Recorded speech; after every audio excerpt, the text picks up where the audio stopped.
আম পাতা, জাম পাতা, বড়ই পাতা, কত পাতা দেখলাম, কোন পাতা দিয়া মানুষের গরম জল করা হয় না। এই বড়ই পাতার গরম জল দিয়া কেন গোসল দেওয়া হয়, এই কথা কেন মৌলবীরা ওয়াজে বলে না? আরে যুবক ভাইয়েরা, জীবনে কত কাপড় দেখলাম, লাল কাপড়, নীল কাপড়, হলুদ কাপড় দেখলাম, কোন কাপড় দিয়া মানুষের লাশটারে বাইন্ডিং দেওয়ায় না। সাদা কাফন দিয়া কেন মানুষটারে লাশটারে বাইন্ডিং দেওয়ায়, এই কথাটা কেন মৌলবীরা ওয়াজে কয় না? ও বন্ধুরি, ও যুবক, তোমার নাকের মধ্যে কেন তুলা দেই কথা কেন কয় না? কানের মধ্যে কেন তুলা দেই কথা কেন কয় না? এমন ভাবে তোমারে সুন্দর করে নাকের মধ্যে তুলা দেয়। এখন জিজ্ঞাসা করি ভাই, নাকের মধ্যে কেন তুলা দিলা? কয় হুজুর, গোসল করাইতে গেলে নাক দিয়া যদি পানি ঢুকে কষ্ট পাইব।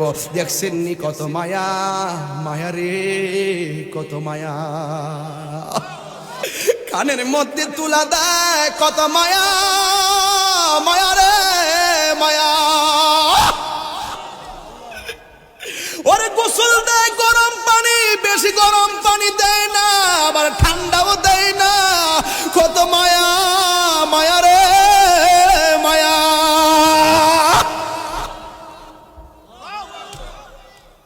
এমন ভাবে তোমার কসকু সাবান দিয়া কত সুন্দর করে গোসল দেয়, কত মায়া।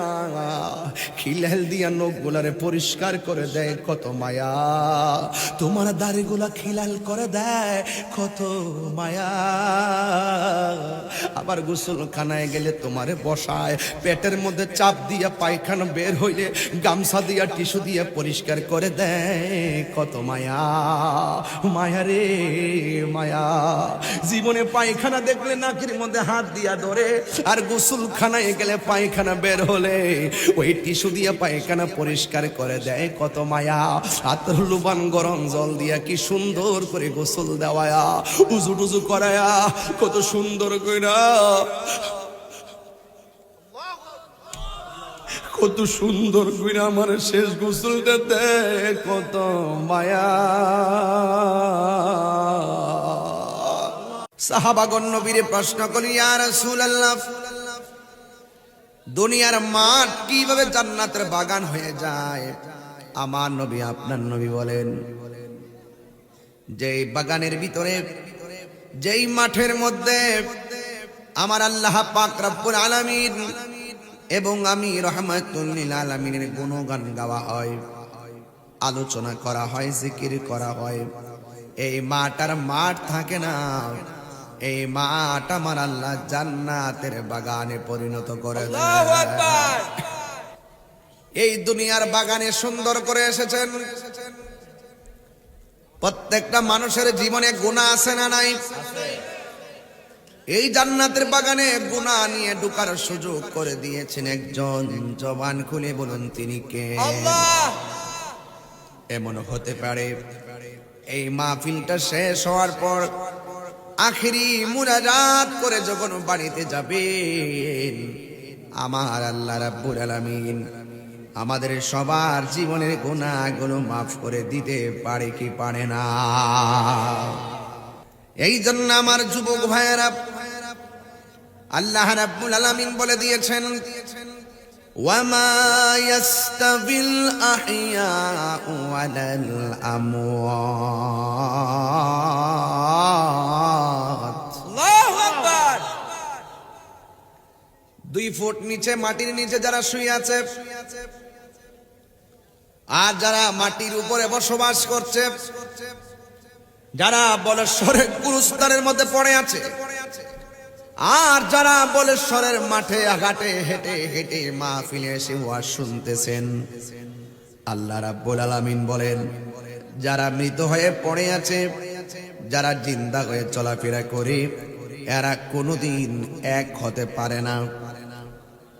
আমরা মাহফিলে এসেছি, আবার দৌড়াইয়া বাড়িতে চলে যাব। বলেশ্বরের গুরুস্থানে যারা এতিম হয়ে পড়ে আছে, এরা আর কোনোদিন আমাদের বাড়িতে আসতে পারে নাই। ওরা সুখী কিনা দুঃখে আছে আমরা কেউ বলতে পারি না। ওদের কান্নার আওয়াজ আমরা শুনি না। ওদের কষ্টের পরিধি সম্পর্কে অনুভব শক্তি আমাদের নাই।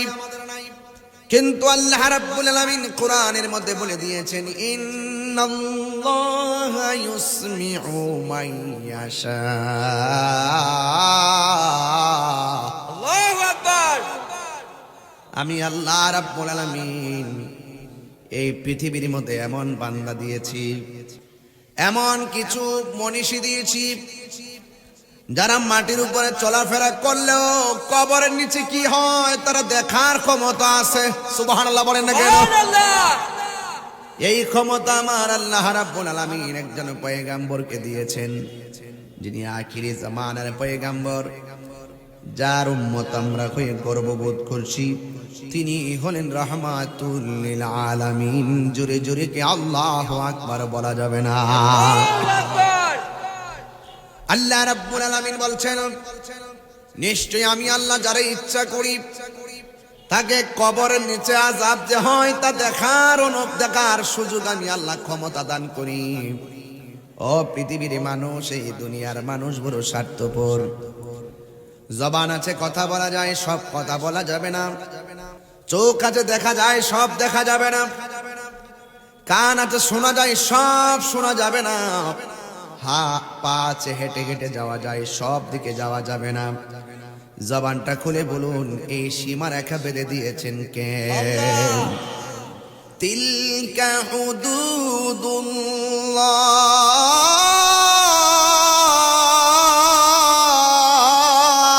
আল্লাহু আকবার। আমার আল্লাহর সীমারেখা আছে না নাই? আল্লাহর সীমারেখা হলো ইয়া আইয়ুহাল্লাযীনা আমানু আমিনু বিল্লাহি ওয়া রাসূলিহি।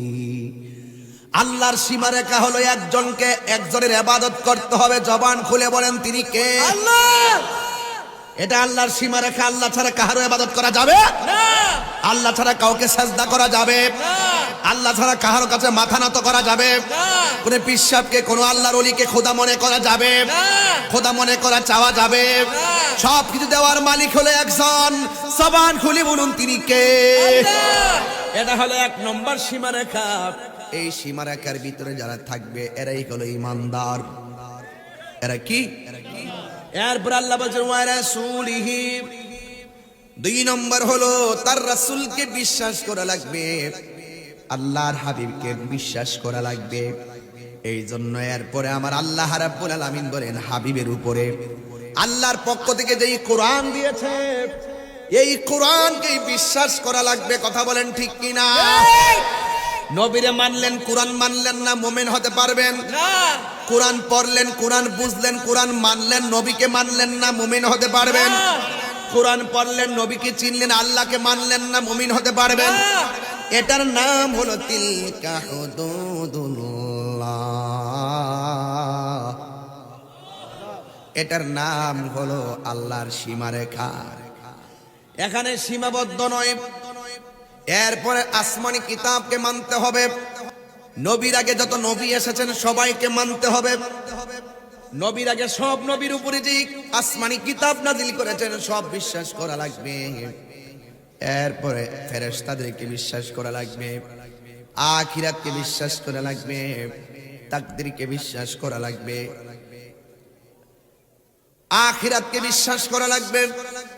এটার নাম হলো তিলকা হুদুদুল্লাহ। এটা হলো আল্লাহর সীমারেখা। ওয়া মাইয়াসিল্লাহ।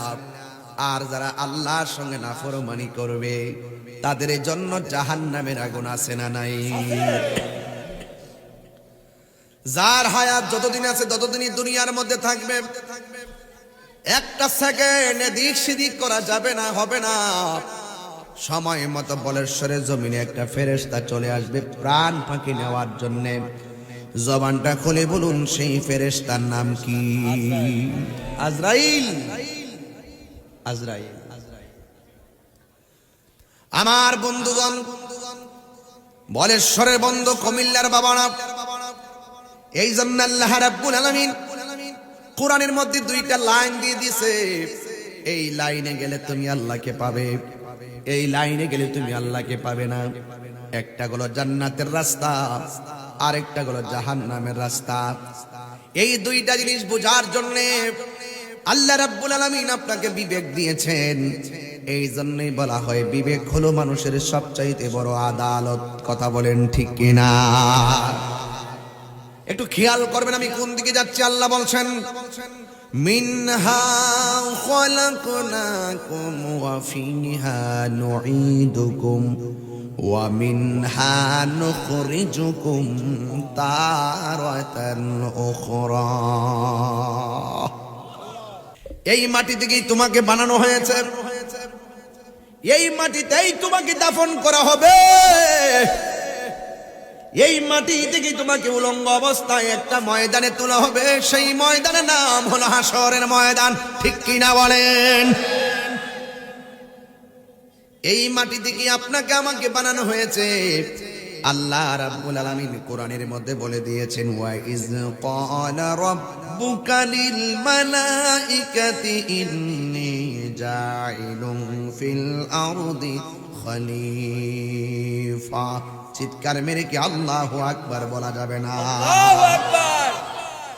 আল্লাহ রাব্বুল আলামিন কোরআনের মধ্যে বলে দিয়েছেন, এ বন্ধু স্মরণ করুন সেই সময়ের কথা যখন আমি আল্লাহ ফেরেশতাদেরকে বলেছিলাম, ও ফেরেশতারা আমি পৃথিবীর মধ্যে মানুষ পাঠাবো, এই পৃথিবীর মধ্যে প্রতিনিধি পাঠাবো, তোমরা এ ব্যাপারে কি বলো? এই জন্য যে কোনো কাজ করতে গেলে পরামর্শের দরকার আছে না নাই? পরামর্শ করা সুন্নতে রাসূল, পরামর্শ করা সুন্নতে ইলাহি। চিৎকার মেরে বলেন না সুবহানাল্লাহ, সুবহানাল্লাহ। অথচ আমার আল্লাহ তো সব জানে, এরপরে জিজ্ঞাসা করেছে, এ ফেরেশতারা আমি দুনিয়ার মধ্যে প্রতিনিধি প্রেরণকারী, তোমরা কি বলো? ফেরেশতারা বললেন ক্বালু আতাজআলু ফিহা মান ইউফসিদু ফিহা ওয়া ইয়াসফিকুদ দিমা। আল্লাহু আকবার। আল্লাহ আপনি কি এমন মানুষ পাঠাবেন যারা দুনিয়ার মধ্যে গিয়ে ঝগড়া করবে? আপনি কি এমন প্রতিনিধি পাঠাবেন যারা দুনিয়ার মধ্যে গিয়ে রক্তপাত ঘটাবে? ওয়া নাহনু নুসাব্বিহু বিহামদিক, আমরাই তো আপনার প্রশংসা বলতেছি। ওয়া নুকাদ্দিস লাক, আমরাই তো আপনার গুণকীর্তন করছি, পবিত্রতা বর্ণনা করছি। কি দরকার মানুষ বানানোর? আল্লাহ বলছেন ক্বালা ইন্নী আ'লামু মা লা তা'লামুন। হে ফেরেশতারা আমি আল্লাহ যাহা জানি তোমরা তা জানো না। বলেন সব কিছু জানে কে? আল্লাহ। আর বড় করে বলেন কে জানে? আল্লাহ। বাহ, আল্লাহই বলতেছেন আমি প্রতিনিধি পাঠাতে চাই, তোমরা কি বলো? আল্লাহ কি দরকার আছে? আমরাই তো আপনার সম্মান গাইতেছি। আল্লাহ বলে আমি যাহা জানি তোমরা তা জানো না। আল্লাহ বলে এ জিবরাইল যাও, যাও গিয়ে এক মুষ্টি মাটি নিয়ে আসো। জিবরাইল আসার পরে মাটি ডাক দিকে, জিবরাইল অনুরোধ করি, এই জমিনে জিন জাতি চলেছে, কি নাফরমানি করছে আমরা দেখছি। এমন প্রতিনিধি বানাবে মাটি দিয়ে যে এই প্রতিনিধি জমিনে এসে আল্লাহর সঙ্গে নাফরমানি করবে, আমি মাটি এটা সহ্য করতে পারবো না। জিবরাইল তুমি চলে যাও। জিবরাইল আলাইহিস সালাম বলেন আল্লাহ মাটি আনতে গেলাম, মাটি না করেছে। আমার আল্লাহ বলেন মিকাইল তুমি যাও গিয়ে আমার কাছে মাটি নিয়ে আসো। মিকাইলও ফিরে গেল। ইসরাফিল আলাইহিস সালাম গো যেই মাত্র মাটি নেওয়ার জন্য এসেছেন, ইসরাফিল আলাইহিস সালাম ফিরে গেল। এরপরে আমার আল্লাহ বলেন হে আজরাইল তুমি গিয়ে মাটি নিয়ে আসো। আজরাইল আলাইহিস সালাম যখন জমিনের মধ্যে নামছে, জমিন ডাক দিকে আজরাইল তোমার আগে তিনজন ফেরেশতা এসেছে, আমি না করেছি, সবাই চলে গিয়েছে, তুমিও চলে যাও। আজরাইল ডাক দিয়ে কয় না না আমি যেতে পারবো না, আমি জিবরাইল না, আমি মিকাইল না, আমি ইসরাফিল না, আমি হলাম আজরাইল। বুকের মধ্যে একটা খামসি মারছে।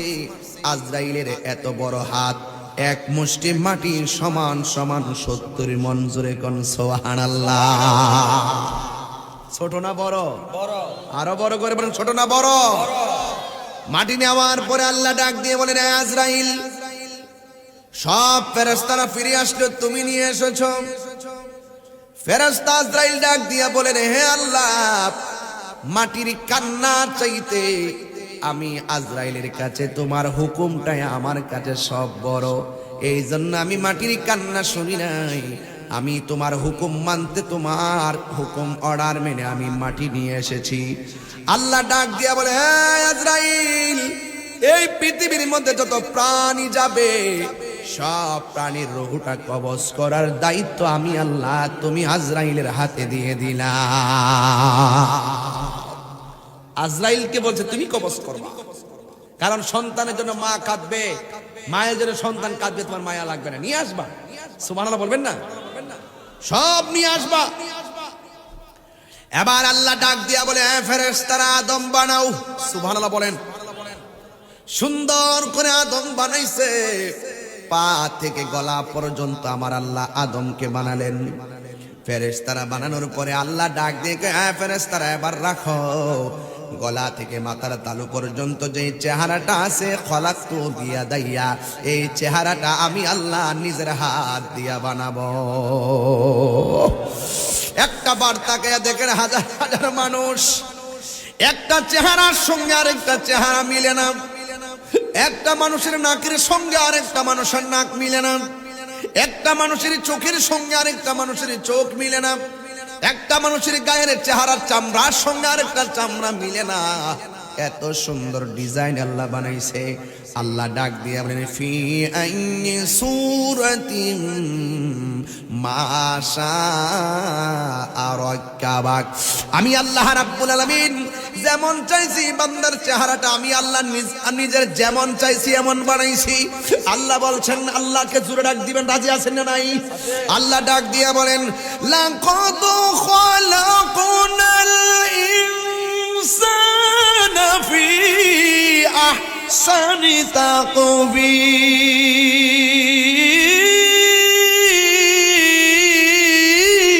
আল্লাহু আকবার। ঘোষণাকার আল্লাহ, আর বড় করে ঘোষণাকার আল্লাহ। আল্লাহ বলছেন, আমি আল্লাহ মানুষকে অবয়ব সুন্দর নমুনায় বানাইছি, একটা চেহারার সঙ্গে আরেকটা চেহারা মিলে না।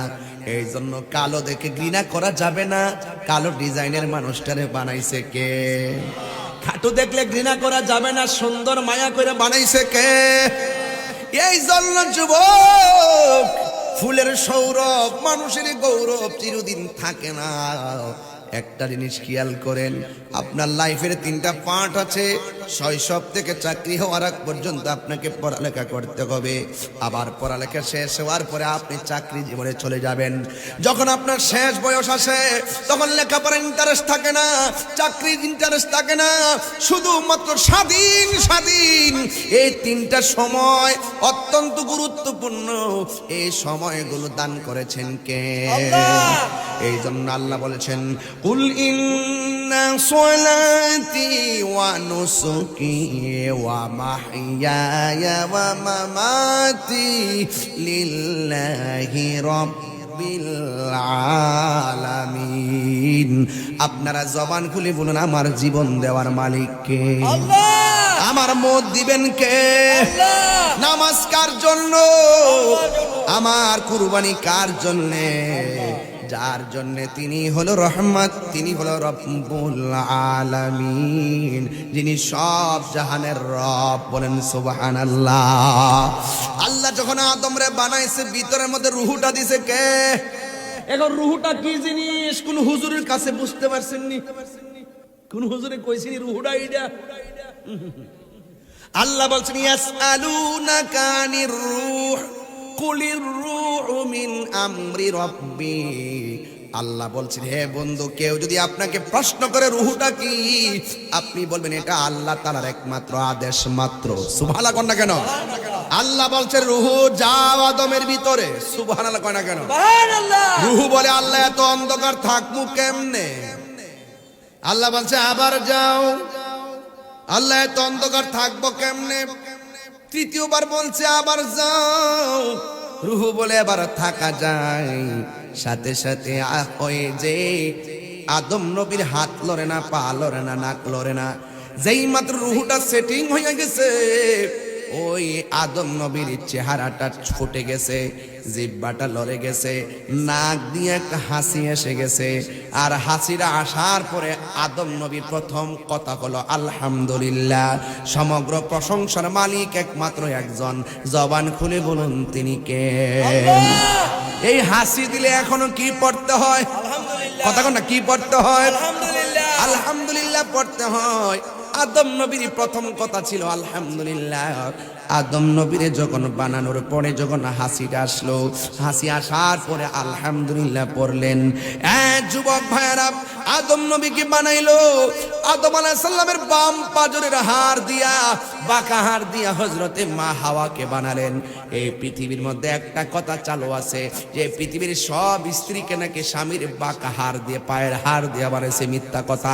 একমাত্র আদম আলাইহিস সালামের বাম পাজরের হাড় দিয়া মা হাওয়াকে বানানো হয়েছে। আর পৃথিবীর কোনো নারীকে স্বামীর পাজরের হাড় দিয়া বানাইছে, এটা সত্য না। বুঝছেন ওয়াজ? ওয়াজ বুঝে আসছেনি? কথা কন না কেন? বুঝে আসছে কি না?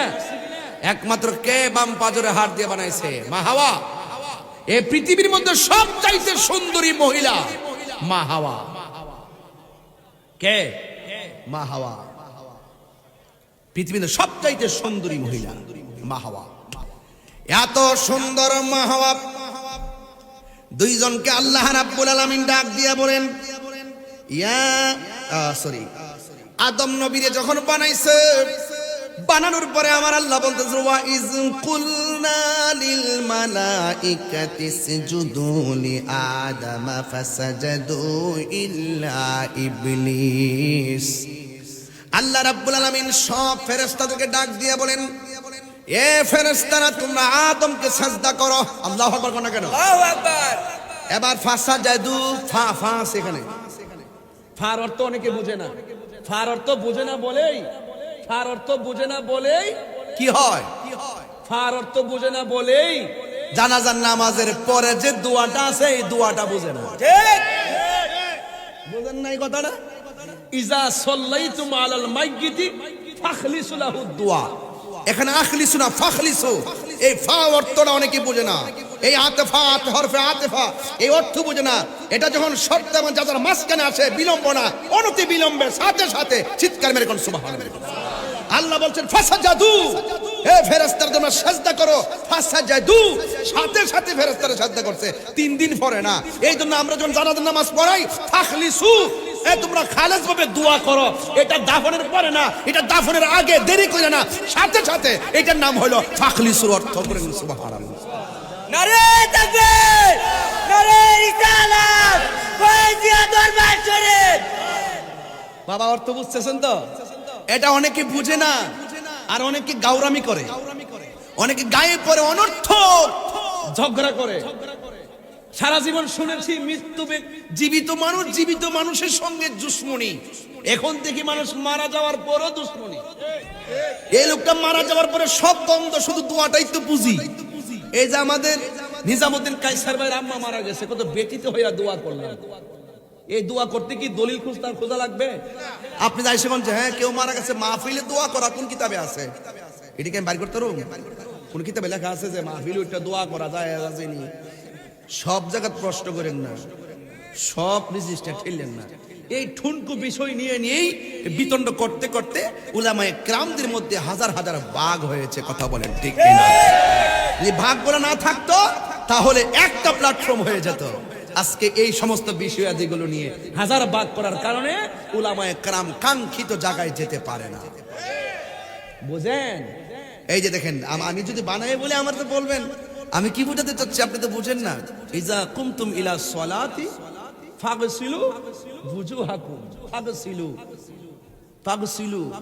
নামাজে দাঁড়াইবেন, উযু করন লাগবো নি? কথা কনা, উযু করা লাগবো নি? উযু করা লাগবে। মারহাবা জোরে বলেন। এই অর্থগুলো অনেকে তুলতে পারে না, অনেকে জানে, জানি না সত্য গোপন করে।